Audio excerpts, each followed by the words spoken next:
नमस्कार दोस्तों।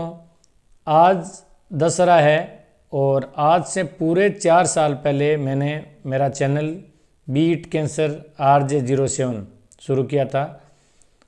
उस दिन इतना सोचा नहीं था कि इस तरह से प्रोग्रेस करेगा। बीच बीच में मेरे समय के अभाव में जो वीडियोज़ है वो डालने भी बंद हो गए थे, फिर भी चैनल प्रोग्रेस करता गया। आज की स्थिति में ये 6000 सब्सक्राइबर है इसमें। इसके लिए आप सभी धन्यवाद के पात्र हो। मैं आपको बहुत बहुत धन्यवाद देता हूँ। इसी तरह आपका सहयोग बना रहा तो एक न एक दिन हम हर आदमी तक हमारी आवाज़ पहुँचा सकेंगे। बीट कैंसर का मतलब है कि हमें कैंसर को बीट करना है। RJ07 बीकानेर के नंबर से लिया था और इसका जो मेन उद्देश्य था कि भाई हमें कैंसर के बारे में जानकारी देनी है और कैंसर से जो मौतें हो रही है उनको कम करना है। फिर धीरे धीरे इसमें वीडियो डालते गए, फिर लोगों से रेस्पॉन्स आया तो पता लगा हमें किस तरह से चेंज करना है। और बदलाव है वो समय के साथ होता रहता है, ये एक नियम है। तो हो सकता है मेरे वाले वीडियो में भी जैसी लोगों की चॉइस है, पहले मैंने मेरे हिसाब से बनाई, लेकिन बाद में जैसे अगले जो सुनने वाले उनके व्यू के आधार पे वीडियो बनने शुरू हुए। इस चैनल की सार्थकता क्या है? मेरा यह मानना है कि हम लोगों को बार बार इस चीज़ के बारे में बता रहे हैं, लोग सुन नहीं रहे, फिर भी उनके कानों के थ्रू, उनकी आंखों के थ्रू कुछ न कुछ जा रहा है कैंसर से संबंधित, कुछ न कुछ जाता रहता है। तो वो कॉन्शियस माइंड में नहीं तो अनकॉन्शियस माइंड में अपनी जगह जरूर बनाता है। जैसे हम कोई चीज़ को इग्नोर करते हैं या जिस चीज़ का हम विरोध करते हैं, लंबे टाइम तक अगर विरोध करें तो वही फिर हम करने लग जाते हैं, वो हमारा अनकॉन्शियस माइंड करता है। वैसे ही मैं कैंसर के बारे में बार बार इन लोगों को बताऊंगा, इसके उपाय के बारे में बताऊंगा, इनके कारणों के बारे में बताऊंगा, कुछ न कुछ जाता रहेगा और ये धीरे धीरे आपके जो हैबिट्स है उनमें शुमार हो जाएगा। क्योंकि ये बड़े तेज़ी से बढ़ रहा है तो इसको रोकना तो बहुत ज़रूरी है। महामारी का रूप ले रहा है तो मैं ये मानता हूँ अपना चाहे 1% ही योगदान हो या उससे कम हो तो भी कुछ तो योगदान है। आज मेरे चैनल की जो स्थिति है वो आप लोगों की वजह से ये काफ़ी अच्छा रेस्पॉन्स मिला है। 6000 सब्सक्राइबर है, 3 लाख के लगभग व्यू है, 3 लाख से ज़्यादा व्यू है। 15000 घंटों से ज़्यादा अब तक मेरे वीडियोज़ को लोग देख चुके हैं। अभी जो हमने नया प्रयोग शुरू किया है कि कैंसर ज्ञान की प्रतियोगिता, और उसमें काफ़ी लोगों ने भाग लिया था, काफ़ी अच्छा रिजल्ट्स रहा। अगर आप लोग ऐसे मेरा साथ देते रहे तो हम जन जन तक, हर घर तक इसके बारे में हम जानकारी ज़रूर पहुंचाएंगे। अच्छा, इस चैनल का मेन जो उद्देश्य है वो कैंसर को कम करना है। ये कैंसर एक मल्टीफैक्टोरियल है। मल्टीफैक्टोरियल का मतलब किसी भी एक कारण की वजह से कैंसर नहीं बनता, कई सारे कारण मिल जाते हैं और सारे के सारे एक ही तरफ ले जाते हैं पेशेंट के जो सेल्स हैं उनको, तो वो कैंसर में तब्दील हो जाती है। जो कारण है या तो वो नेचुरल के कारण होंगे या जो कारण है वो हमारी जीवन शैली की वजह से होगा या हमारे वातावरण की वजह से होगा। तो उसमें मॉडिफाइबल वो होते हैं जिनको हम चेंज कर सकते हैं चाहें तो जो मॉडिफाइबल कारण है उन कारणों को अगर हम हटा दें तो 50% 60% कैंसर होगा नहीं या कम होने लग जाएगा।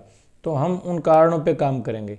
अभी अगर हम ये देखें कि कोई भी कैंसर या कोई भी बीमारी है उसको हम किस तरह से उनके प्रभाव को कम कर सकते हैं। अपना अल्टीमेट उद्देश्य है कि कैंसर की वजह से जो डिसेबिलिटी हो रही है या जो मोर्टिलिटी हो रही है उसको कम करना। तो हम किस लेवल से इस बीमारी को रोकने के लिए काम करना शुरू करें। सबसे पहला ये नंबर 1 कि प्रिवेंशन का मतलब है रोकथाम बीमारी की, बीमारी हो ही नहीं है उसके लिए। तो प्रीमोर्डियल प्रिवेंशन का मतलब है कि बीमारी के जो लक्षण, जो कारण है, जो बीमारी के फैक्टर्स है उनको ही ख़त्म कर दिया जाए, उनको रोक दिया जाए। इसको प्रीमोर्डियल प्रिवेंशन कहते हैं। इसमें क्या होता है कि आपकी जीवन शैली बदल दी जाए। आप स्मोकिंग नहीं कर रहे हो, आप एल्कोहल नहीं ले रहे हो, आप स्पाइसी फूड नहीं खा रहे हो, आप लगातार एक्सरसाइज कर रहे हो और किसी चीज़ जिससे मैलिग्नेंसी बढ़ सकती है उन चीज़ों से दूर हो रहे हो। तो इन चीज़ों को हम व्यवहारिकता में लाएं और इसकी हम लोगों में आदत बना दें। इस तरह से हम इसका प्रचार प्रसार करें कि भाई ये इस तरह से हमें नुकसान पहुंचाती है और लोग धीरे धीरे उन चीज़ों से दूर होता जाए। और वो दूर होने की प्रक्रिया है, वो हर बार हमें पंच नहीं करना पड़े, अपने आप ही दूर होकर लोगों के व्यवहार में आ जाए, जीवन शैली में आ जाए, सारे जनमानस में। ये कभी ऐसा भी था कि बिना नशे का भी संसार होगा, तो वापस धीरे धीरे जैसे इससे दूरी बनती जाती है, तो बिना नशे वाले बढ़ें, तो धीरे धीरे ये जो कारक है वो खत्म हो जाएंगे। तो जब कारक ही नहीं रहे तो कैंसर बनेगा नहीं। तो पहला ये है कि उन कारणों को हटा दो जो कैंसर को डेवलप करते हैं। सेकंड है स्क्रीनिंग, जिसको हम स्क्रीनिंग इसलिए बोलते हैं कि जब आपके बीमारी के लक्षण आ जाए उससे पहले पहले अगर आप बीमारी को खोज लेते हो तो वो जो जांच होती है उसको स्क्रीनिंग कहते हैं। मैंने पहले भी स्क्रीनिंग का वीडियो डाला है, मैं ये कहता हूँ आगे भी मैं डालूंगा, जिसमें ये ज़रूर बताऊंगा कि कौन सी जांच करें जिसे कैंसर होने से पहले पता लग जाए। तो सेकंड स्क्रीनिंग, हमने बीमारी के लक्षण आने से पहले, बीमारी का अभी बॉडी में कोई संकेत नहीं है, फिर भी हमने जांच करके पता लगा लिया कि ये कैंसर है, और उस टाइम अगर हम ट्रीटमेंट करते हैं तो 100% ट्रीटमेंट है, क्योंकि वो तो प्राइमरी, एकदम प्राइमरी स्टेज है। अब मान लो मैं फैक्टर्स को नहीं रोक पाया, मैं बीमारी के लक्षण आने से पहले नहीं पता लगा पाया, दोनों चीज़ अगर फेल हो गई, तो थर्ड लेवल पे हम काम करते हैं, वो है अर्ली डायग्नोसिस, कि बीमारी को मैं पहली या दूसरी स्टेज में पकड़ लूँ।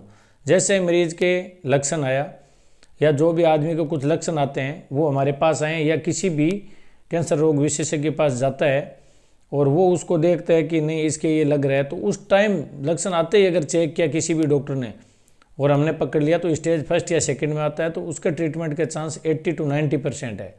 तो इसका मतलब है फिर डिजीज़ की जो घातकता है वो ख़त्म हो जाएगी। तो तीसरा जो अपना फैक्टर था वो था अर्ली डायग्नोसिस, हम जल्दी पकड़ लें।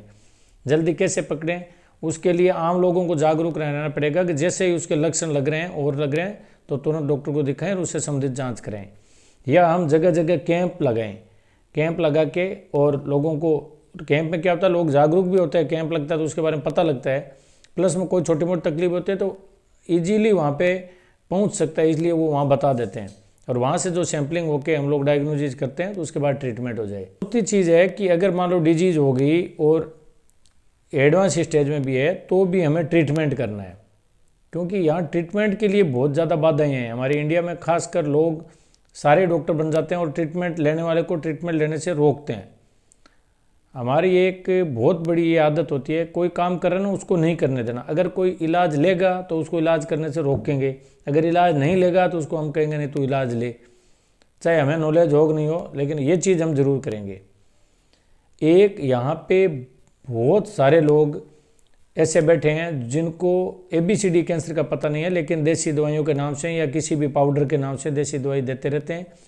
देसी दवा में एक स्टेरॉइड होता है जो मरीज के लिए बहुत घातक होता है, लेकिन उससे वो लेता है तो उसको आराम आता है, जैसे नशे से आता है वैसे ही उसको लगता है मैं तो बहुत ठीक हो गया, भूख लगने लग गई, जो हमारे शरीर को डैमेज करता है।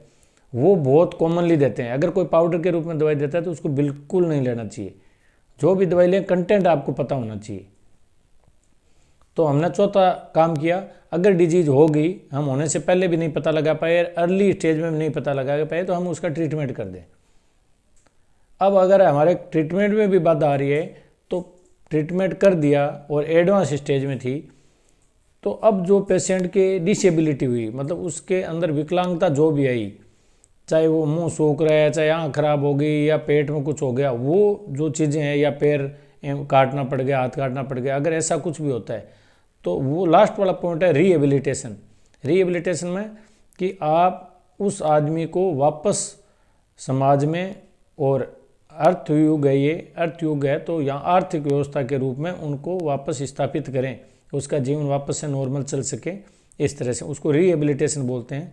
और एक होता है पेलिएशन, अगर मैं डिजीज ठीक नहीं कर पा रहा, ट्रीटमेंट नहीं हो पा रहा, तो उस मरीज को सिर्फ और सिर्फ दर्द से राहत दे सके, उसकी क्वालिटी ऑफ लाइफ बना सके, उसको क्या चीज़ें अच्छी लगती है, कहाँ वो रहना पसंद करता है, और किस तरह के माहौल में, जैसे भक्तिमय माहौल में या कोई और मनोरंजन वाली जगह, वैसी जगह उन पेशेंट का ट्रीटमेंट करें या उस जगह पे उनको रखें, क्योंकि हमें पता है कि ठीक नहीं हो सकता, तो कम से कम उसकी क्वालिटी ऑफ लाइफ तो सुधारें। ये हम कैंसर के ट्रीटमेंट के बारे में पूरा एक पोर्टफोलियो है। अब हम जो इस वीडियो के माध्यम से जो भी हम बात करें इस चैनल के माध्यम से, वो हम प्रीमोर्डियल प्रिवेंशन भी कर रहे हैं कि जो कारण है उनसे दूर कर रहे हैं। उसमें स्कूलों में बच्चों को जाके पढ़ाना और सेमिनार्स लेना, कोचिंग्स में बताना, हमारे वीडियो में भी बार बार बताना। सेकंड, अर्ली डायग्नोसिस के लिए, स्क्रीनिंग के लिए, ट्रीटमेंट के लिए, सब के लिए उनको प्रमोट करना। तो मैं आशा करता हूं कि आप सब लोग मेरे साथ मिलके इस मुहिम में ज़्यादा से ज़्यादा लोगों को जोड़ेंगे और ज़्यादा से ज़्यादा लोगों को फ़ायदा पहुंचा सके, हम इस तरह से काम करें। अगर कोई भी चीज़ में सुधार की ज़रूरत है तो आप मुझे ज़रूर बताएंगे। अगर जितना आप बताओगे, जितना मेरे से हो सकेगा, मैं सुधार ज़रूर करूँगा। मैं एक्चुअल में पेशेंट्स को देखता भी हूँ तो उसमें भी बिजी रहता हूँ, फिर भी ये भी एक काम है, क्योंकि अगर बीमारी को होने से रोक देंगे तो हमें ट्रीटमेंट भी कम करना पड़ेगा, तो ये ज़्यादा बेटर रहेगा। तो आप लोगों के सहयोग के लिए धन्यवाद। आज चौथा साल है, मैं आशा करता हूँ कि अगले 4 सालों में हम लोगों के साथ बहुत बड़ा सब्सक्राइबर होंगे और बहुत सारे लोग इस चीज़ को फॉलो करेंगे और बहुत सारे लोग इस ज्ञान को और आगे ज़्यादा से ज़्यादा बढ़ाएंगे। धन्यवाद।